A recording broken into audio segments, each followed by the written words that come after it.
मूक डिब्बा, जिसमें कोई लौट कर नहीं आता। लेखक, आपका नाम।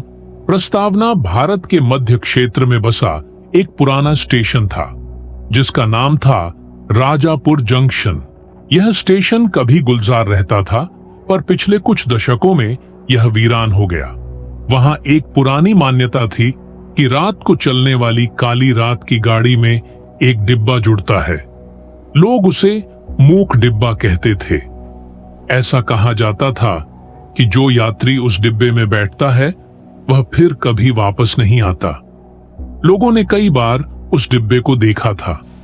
बिना किसी नंबर या निशान वाला काले रंग का वो डिब्बा, जिसके दरवाजे खुद ब खुद खुलते और बंद होते थे। इसके अंदर अजीब सी खामोशी और ठंडी हवा चलती थी।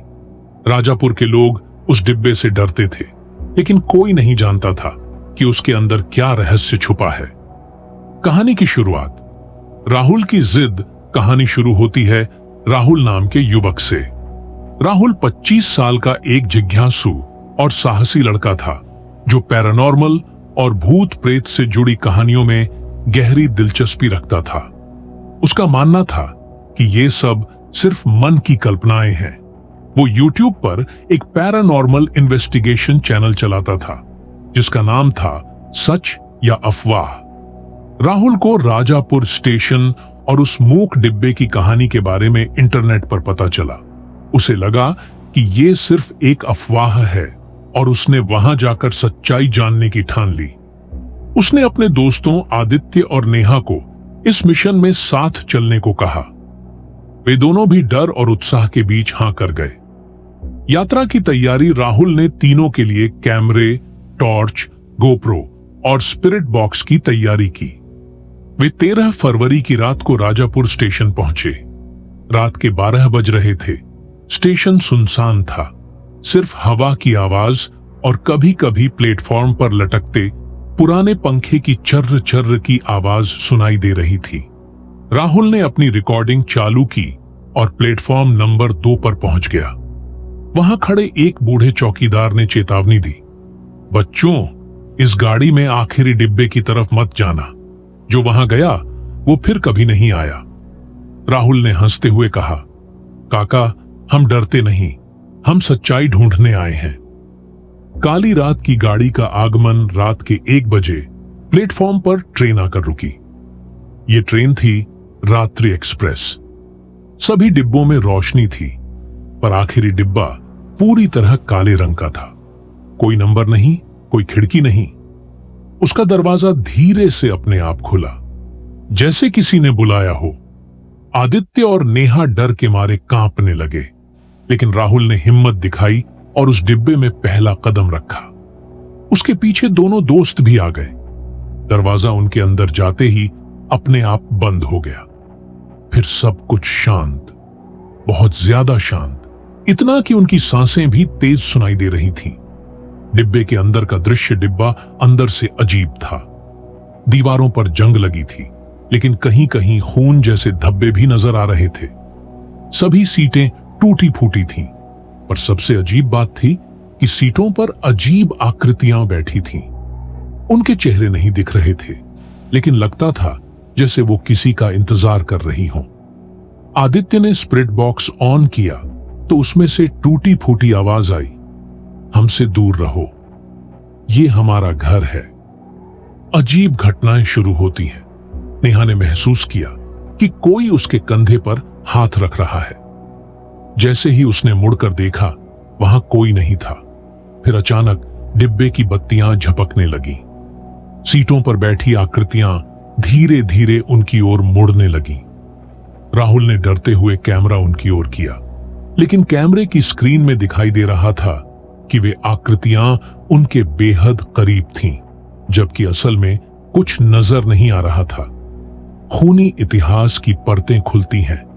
राहुल ने अपने लैपटॉप से पुराने अखबारों की कटिंग पढ़नी शुरू की, जिसमें लिखा था कि 50 साल पहले इसी ट्रेन में एक मासूम बच्चों से भरा स्कूल का ग्रुप सफर कर रहा था। ट्रेन में आग लग गई और आखिरी डिब्बा पूरी तरह जलकर खाक हो गया। सभी बच्चे मारे गए। तब से कहा जाता है कि उनकी आत्माएं इसी डिब्बे में भटकती हैं। भागने की कोशिश और भयावह अंत। आदित्य और नेहा ने दरवाजा खोलने की कोशिश की, लेकिन वो बंद था। तभी एक बच्चे की आवाज आई, क्या तुम हमारे साथ खेलोगे? आदित्य को अचानक किसी ने खींच लिया और वो गायब हो गया। नेहा चीखती रही, लेकिन उसकी आवाज भी डूब गई। राहुल अकेला रह गया। राहुल ने फोन से बाहर कॉल करने की कोशिश की, लेकिन कोई नेटवर्क नहीं था। तभी सामने की सीट पर एक सफेद आंखों वाली लड़की आकर बैठ गई। उसने धीरे से कहा, अब तुम यहीं रहोगे। डिब्बे का अंतहीन सफर। अगले दिन सुबह ट्रेन अपने गंतव्य पर पहुंची। सभी डिब्बे खाली थे, पर आखिरी डिब्बा फिर से वहीं था। दरवाजा बंद, कोई नहीं दिखा। स्टेशन मास्टर ने सिर हिलाया और कहा, एक और कहानी जुड़ गई इस मूक डिब्बे में। राहुल, आदित्य और नेहा कभी वापस नहीं आए। कहानी का रहस्य कहते हैं कि मूक डिब्बा अब भी चलता है। कभी कभी वो किसी दूसरी ट्रेन में जुड़ जाता है। उसकी पहचान आसान नहीं होती, लेकिन अगर तुम्हें सफर के दौरान अचानक कोई डिब्बा बेहद शांत और सुनसान दिखे, तो समझ लेना वो मूक डिब्बा ही है। कभी भी उस डिब्बे में कदम मत रखना, वरना तुम भी उस खेल का हिस्सा बन जाओगे जिसमें कोई लौट कर नहीं आता। समाप्त। भूतिया एक्सप्रेस एक सच्ची घटना पर आधारित काल्पनिक कहानी। प्रस्तावना: भारत के उत्तरांचल में बसे एक छोटे से कस्बे धर्मपुर की एक पुरानी लोक कथा है कि रात के अंधेरे में एक ट्रेन चलती है। उसका नाम है भूतिया एक्सप्रेस। कहते हैं वह ट्रेन कभी भी किसी स्टेशन पर नहीं रुकती, लेकिन अगर कोई मुसाफिर गलती से चढ़ जाए तो फिर वो कभी वापस नहीं आता। लोगों ने दावा किया था कि उन्होंने उस ट्रेन की सीटी सुनी है, वो ट्रेन जो कब की बंद हो चुकी थी। आज हम आपको उस भूतिया एक्सप्रेस की रहस्य से भरी कहानी सुनाएंगे, जिसके बारे में सोचते ही रोंगटे खड़े हो जाते हैं। कहानी की शुरुआत अन्वेषक आरव की खोज। आरव एक पैरानॉर्मल इन्वेस्टिगेटर था। वो उन जगहों पर जाता था जिनसे लोग डरते थे। उसका चैनल यूट्यूब पर बहुत मशहूर था। अंतिम मोड़ किशोर, जो स्टेशन पर रुका था, सुबह तक इंतजार करता रहा। ट्रेन नहीं लौटी। अगले दिन पुलिस ने रेलवे ट्रैक पर 2 लाशें पाईं। वे थे आरव और माया। उनकी आंखें खुली थीं, जैसे किसी चीज को घूर रही हो, और उनकी उंगलियां अब भी किसी अदृश्य दरवाजे को खटखटा रही थीं।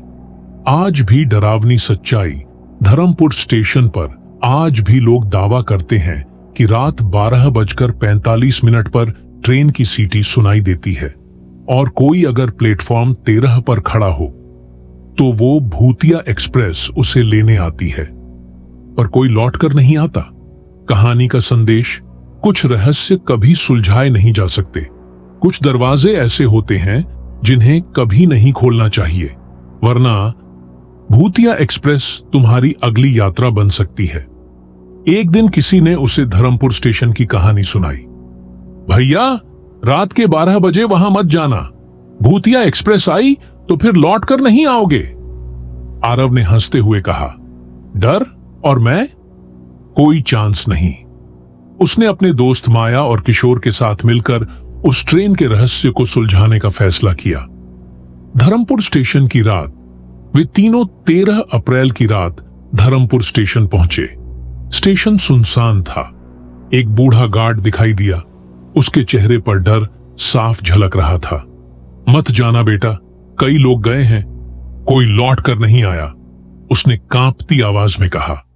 आरव ने गार्ड से कहा, हम डरते नहीं, हम सच्चाई सामने लाएंगे। भूतिया एक्सप्रेस का आना रात के 12:45 अचानक अजीब सी ठंडी हवा चलने लगी। स्टेशन का हर बल्ब टिमटिमाने लगा। फिर आई एक सीटी, बहुत पुरानी, जैसे किसी भाप इंजन वाली ट्रेन की। दूर से एक ट्रेन आती दिखी। उसकी हालत जर्जर थी। लोहे के डिब्बे पूरी तरह जंग खाए हुए थे। दरवाजे टूटे हुए, खिड़कियां कटी फटी। लेकिन सबसे अजीब था, उसका नाम डिब्बे पर लिखा था, भूतिया एक्सप्रेस 13। किसी भी समय यह ट्रेन बंद हो चुकी थी, रिकॉर्ड में दर्ज था कि यह ट्रेन 50 साल पहले पटरी से उतरकर हादसे में खत्म हो गई थी, लेकिन आज वो सामने खड़ी थी। ट्रेन में चढ़ना आरव ने साहस दिखाया और माया के साथ ट्रेन में चढ़ गया। किशोर डर के मारे वहीं रुक गया। जैसे ही वे अंदर घुसे, दरवाजा खुद ब खुद बंद हो गया। अंदर का दृश्य भयावह था। डिब्बों में कुछ लोग बैठे थे, लेकिन उनके चेहरे धुंधले थे। आरव ने कैमरा ऑन किया। कैमरे में देखा कि यात्रियों के शरीर तो हैं, लेकिन चेहरे नहीं। माया ने देखा कि एक बच्चा उन्हें घूर रहा है। बच्चा धीरे धीरे उनके करीब आने लगा। उसका चेहरा धीरे धीरे विकृत हो गया। आंखें खून से लाल, मुंह से सड़े हुए मांस की बदबू आ रही थी। डरावनी घटनाएं ट्रेन के अंदर घड़ी की सुइयां उल्टी घूम रही थीं। माया ने महसूस किया कि कोई उसकी छोटी खींच रहा है। आरव ने देखा कि उनकी सीटों के नीचे से खून बह रहा है। एक महिला जो सफेद साड़ी में बैठी थी, अचानक उनके पास आकर बोली, तुम यहां क्या कर रहे हो? लौट जाओ, नहीं तो यहीं रह जाओगे। आरव ने कहा, हम सच्चाई जानना चाहते हैं। महिला ने धीरे से मुस्कुराया, लेकिन उसकी मुस्कान डरावनी थी। तो फिर देखो। अगले ही पल पूरा डिब्बा चीखों से गूंज उठा। चारों तरफ से हाथ निकलकर उन्हें पकड़ने लगे। माया चिल्लाने लगी और कहने लगी, हमें छोड़ दो, लेकिन आवाज किसी ने नहीं सुनी। हादसे का सच ट्रेन के अगले डिब्बे में एक बूढ़ा आदमी दिखा। उसने बताया कि 50 साल पहले यह ट्रेन पटरी से उतर गई थी। 300 से ज्यादा यात्री मारे गए। उनकी आत्माएं अब भी इस ट्रेन में भटक रही हैं। हम सबको मुक्ति चाहिए, कोई हमें नहीं छोड़ता। हर रात ये ट्रेन चलती है और नए यात्रियों को अपने साथ ले जाती है। आरव ने पूछा, कोई रास्ता है यहां से बाहर निकलने का? बूढ़े ने कहा, एक ही रास्ता है। जिस जगह से चढ़े हो वहां उतर जाओ, पर वक्त रहते। भागने की कोशिश आरव और माया भागते हुए दरवाजे तक पहुंचे, लेकिन दरवाजा बंद था। आवाज आई, अब देर हो गई। माया की आंखों से आंसू बहने लगे। उसने अपने गले में लटकती मां की दी हुई माला निकाली और दरवाजे पर मारी। अचानक दरवाजा खुल गया। दोनों कूद पड़े, लेकिन जैसे ही पटरी पर गिरे, देखा कि स्टेशन ही गायब था। चारों तरफ घना अंधेरा और वो ट्रेन फिर से उनके पास लौटने लगी। समाप्त।